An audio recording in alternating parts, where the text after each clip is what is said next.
You found it. Your home for the best content on your favorite team, the Fighting Tigers of LSU. Do us a favor. Subscribe to the channel. Leave your comments below. And be sure to smash that like button.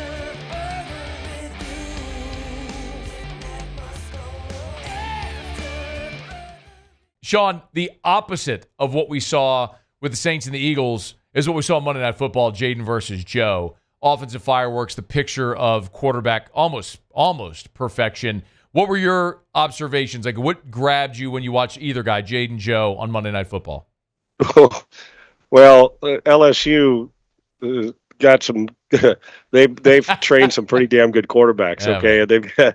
It seems like every great wide receiver. Let's just look to LSU, and now you look at what Joe's doing in the league. Even though they're 0-3, I would not count them out yet. I really wouldn't.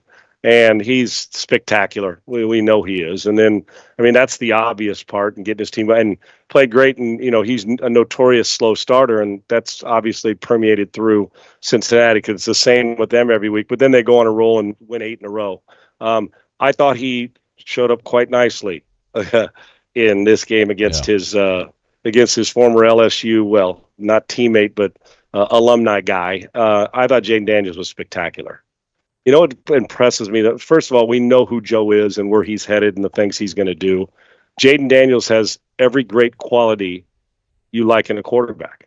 And to watch his precision, that wasn't one of those, rookie in his, getting us another start, and he's in the infancy of his career. Sometimes you're playing a bad team and you just hit the ground running and go. It's how he got to the numbers and what he did.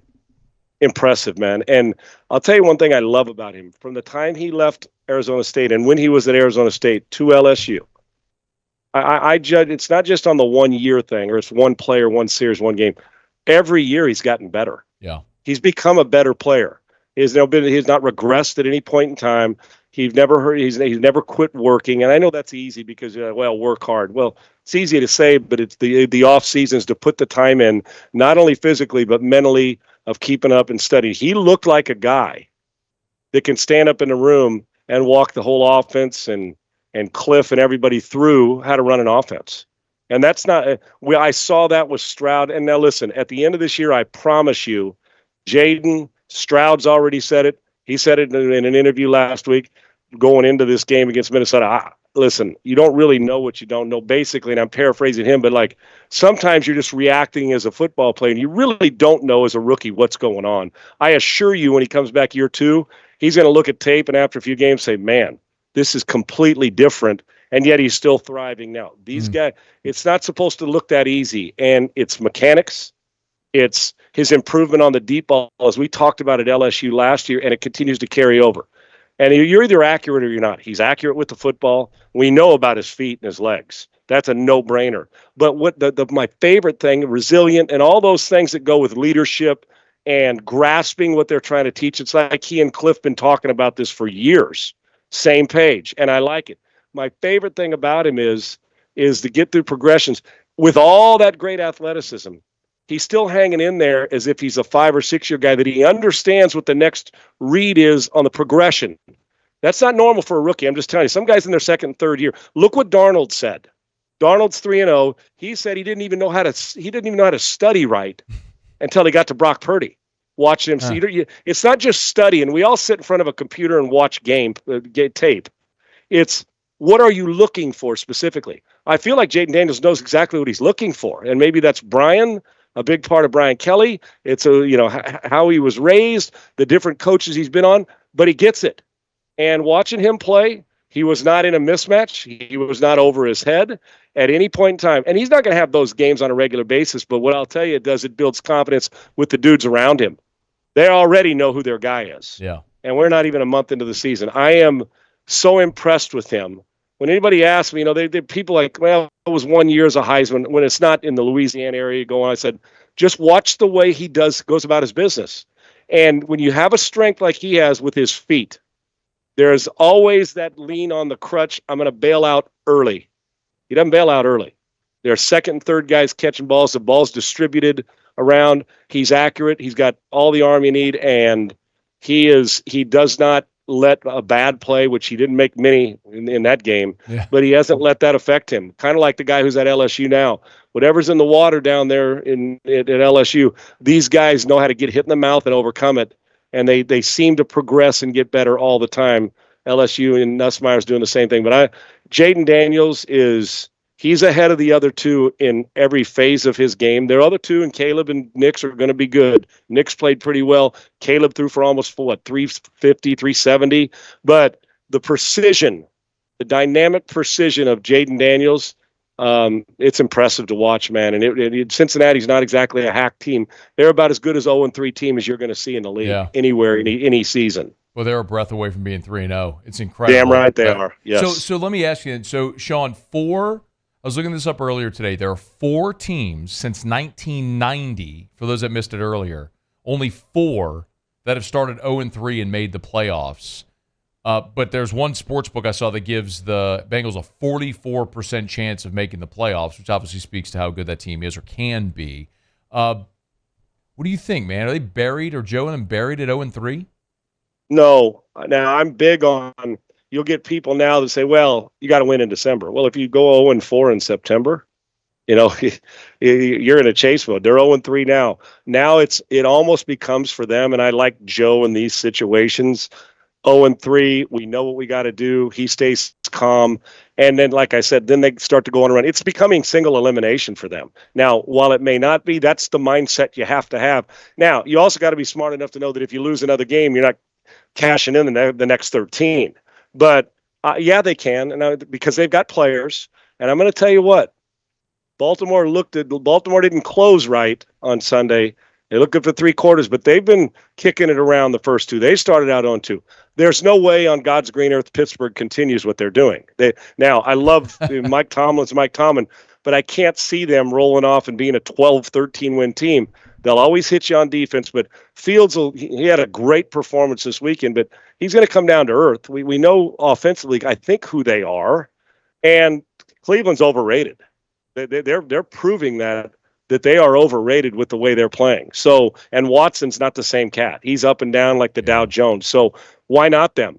And let's see, the 3 games, let's say you get the 9 wins. So that's 9-3 would be 12. You play 17 of them. If they win 9 of their next 13 games, which they're capable of doing, they're going to be staring right at it. Because look around the league, 49ers, they've lost 2. Yeah. The Rams won a game where they'd have been 0-3. We know about Baltimore. Cleveland's down. Texans get beat by Minnesota. I don't think Minnesota's going undefeated. I'm just jumping around the league. I mean, it's weird. The league is weird. Quarterback plays down, but some of these rookies are proving they belong. And, yeah, I do think they can. And, they were a Super Bowl pick for me. I'm not quitting on them. And I like the quarterback, and I like him under pressure. So I'm going to stay with this. Sean Salisbury, hey, before you go, you alluded to it a bit ago with the job Garrett Nussmeier is doing at LSU. Let me get one question in. He threw for 350 this week against UCLA. It's interesting because Brian Kelly said it this week, Sean, that he thought by now teams would stop crowding the box and start playing more coverage. But as long as teams keep putting 8 or 9 in the box, they're going to keep slinging it. Garrett threw it 44 times this last weekend against UCLA. What do you think of the performance for Garrett and then just offensively for LSU right now, as they have become really, I don't want to say one-dimensional, but teams are giving them the pass, so they just keep slinging it. Yeah, and you know what? There's really, now we always hear, and we do, Matt, you got to be balanced and the rest of it. But sometimes balance is a square peg in a round hole. If they are low, because and LSU does got to be more physical at the point of attack and run the ball better. We know that if they want to get where they want to go. If they're going to get where they want to go, should I say. But Brian's right. To me, I'd say, well, if you guys are going to do this and you're going to keep doing this, and I got a quarterback who's capable of beating you, I'm not going to run uphill. I'm not going to swim upstream. I'm just not doing it. It's dumb. Just to mix in a run, they got 7, 8, 9 guys, whatever it is down, depending on your formation, and you run it. Now you're second and 9.5. Okay, well, let's get a 6-yard completion for a first down. I have zero issue with it because it becomes, if that's your strength and they're going to keep you in your strength, fine. But here's the other part of that. If, in fact, and they're going to have to at some point, defenses say, all right, let's see how they run the ball if we play 2 high safeties or if we play a little softer. See, I think he's patient enough to beat you that way, too. He's shown me something this year. First off, the guts to stick around. And I'll say it every week because I love it in this transfer portal era. Yeah. But they've had a chance in a couple games, Matty, to fold. I mean, it was hot. I told you UCLA, they looked better in the first half, but UCLA didn't run it very well. They may surprise a few, but they got a long way to go. And it's hot in the stadium. You go on, you're tied, and then they go pitch a shutout in the second half. You played out of their mind. They had a chance. Oh, this is one of those games we got built-in excuses against USC. Opportunity. The other quarterback's playing really, really well, and you got to hang in there. You turn the ball over, boom, you jump right back at it, make a play. They had a bunch of mistakes, and that's the time when you can wilt. I'm just telling you, it's easy to. Coach's son, and it does matter. Knows football. Brian Kelly, I guarantee, loves his toughness and resilience. I just love the fact that you're going to give it to me, put the ball in his hand, you're not afraid to. It tells me something about him, and he's accurate with the football. The things you have to sustain you. You don't have to be a great runner to win games. You don't have to be 6'5" to win games. You don't have to be. You can be it at 5'10". You can be somewhere in between. The things you do have to have, you got to have guys that buy in, your teammates. You must be accurate, and you must be tough. And when I say tough, there's 3 categories. You better be physically tough, emotionally tough to deal with. You're getting booed, and I'm sure the LSU fans were getting frustrated in that heat after that first half. And you got to be mentally tough to be able to study and see what you're studying, and at 10 o'clock on a Thursday, do it. That's who he is. And I also think he takes great pride in knowing what came before him and being his pop's son. I mean, a football family. I love him. And you know what? I didn't realize he had this much passing moxie. I knew he could throw it, and we've talked about it for a couple years, but I didn't realize he could carry a team on their back offensively, and he's proven it, and he proved it again this past week in a game that would have been easy to go eke one out by a field goal and kind of sluggish your way through it, and tape looked, sucked when you watched it.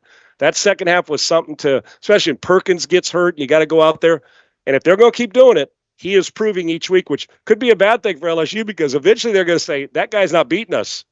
But I think he has the ability to beat you in man or zone. And I love the fact that he keeps getting up after a hit, not just literally, figuratively as well. They're on to something with him. He can play. Man, we'll get a really good indication of what LSU will be here in a few weeks when Ole Miss you is ain't lying. In Tiger You Stadium. ain't lying, brother. They're really good. Love to see a layup this week against South Alabama before an open day. You will. You will. We need a stress-free Saturday, Sean. Yes, you do. You're going to get one because we're all geared up. We can't wait. None of us can wait for that LSU game. Let's just hope LSU, thinking South Alabama, not an LSU, but Ole Miss game, and they're thinking that we're headed for a fun one then, and I can't wait. Sean Salisbury, you're the best, man. Thanks as always for the time. Appreciate you, brother. Thank you. Hey, thanks so much for watching. Please leave your comments. I love to interact, and be sure to hit the red subscribe button below.